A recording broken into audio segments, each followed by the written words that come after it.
Buenos días! Hello! Bienvenue à tous sur notre chaîne Les langues vivantes à Pagnol. Aujourd'hui, nous vous présentons un nouvel outil, Framapad. C'est un outil d'écriture collaborative issu d'une suite de logiciels libres. Alors nous sommes en cours de langue, on a créé un Framapad en classe et on vous invite à le rejoindre. C'est un lien internet que l'on vous donne, il n'y a pas de connexion, il n'y a pas d'inscription, vous vous connectez juste sur le lien qu'on vous a donné. Donc on va faire un test, vous rentrez le lien dans la barre d'adresse, vous arrivez donc sur le document directement. Pensez à le mettre en favori, petit conseil, pour pas perdre le lien ou ne plus savoir où il se trouve. À l'origine, sachez qu'un document est vierge. On vous accueille pour notre part sur un document avec déjà un titre, une consigne, un support, c'est déjà contextualisé. Important, pour commencer, vous pensez à vous identifier à une couleur. Et vous voyez d'ailleurs le petit chiffre en haut à droite qui vous indique le nombre de personnes qui sont en ce moment même en train de coécrire sur le document. C'est important de savoir qui en fait co-écrit et de savoir exactement qui fait quoi. On va faire un exemple. Madame Laurin va partir sur un ordinateur, prendre le rôle d'un élève et on va voir tout simplement la réactivité. Vous allez voir sincèrement que c'est réactif. Elle est en ce moment même sur un autre ordinateur et va nous rédiger quelque chose. Voilà, ça apparaît en même temps à l'écran. Moi personnellement, voilà, si je veux lui répondre, je suis donc associée à la couleur rose, elle à la couleur turquoise, et voilà, c'est complètement instantané. On voit maintenant quelques fonctionnalités. Tout à fait. Donc sur ce document, l'essentiel des fonctionnalités de mise en page se trouvent à gauche. Vous avez par exemple de quoi mettre votre texte en gras, en italique, souligné, etc. Vous pouvez également ajouter des puces pour organiser un petit peu votre document. De même, si jamais vous travaillez à plusieurs, ce qui est le but, essayez de ne pas forcément effacer ce que font vos camarades, pensez peut-être plutôt à les rayer grâce au bouton qu'on vous montre. Ça permettra d'avoir de la visibilité sur les idées. Peut-être que de bonnes idées éviteront d'être effacées de cette façon. De même, à droite, vous avez plutôt donc les fonctionnalités en lien avec les paramètres du document.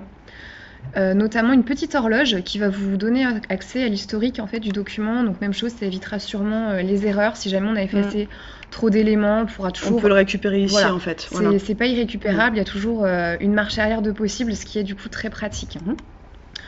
On peut également annoter les documents, c'est-à-dire mettre un petit commentaire par rapport à ce qu'ont fait les autres.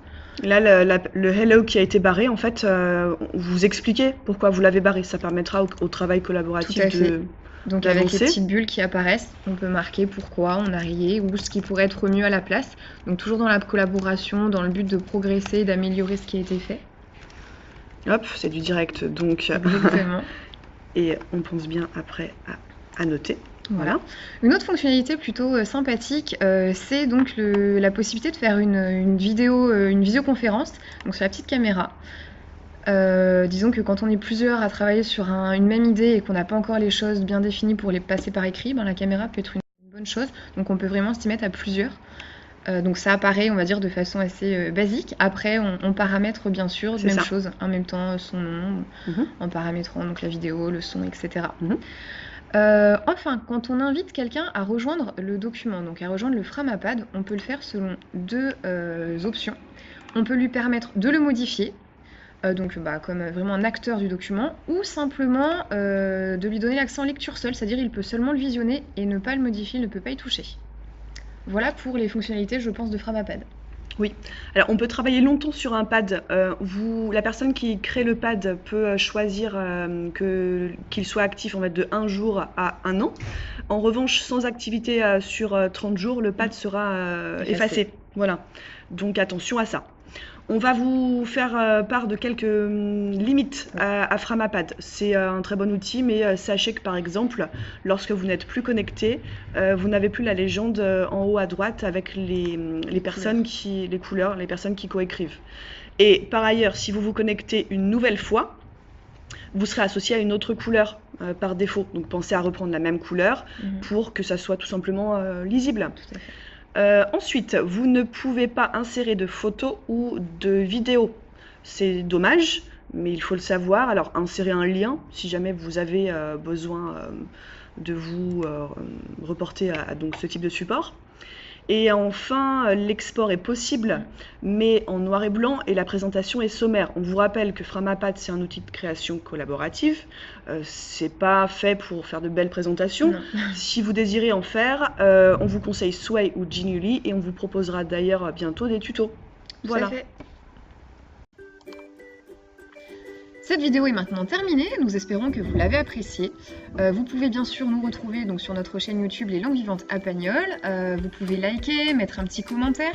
Et si vous voulez nous retrouver donc, dans d'autres projets, n'hésitez pas, on vous laisse juste à côté les liens vers le site du collège, donc vers notre chaîne quand même, et vers le site de la classe d'anglais. À la prochaine! À la prochaine!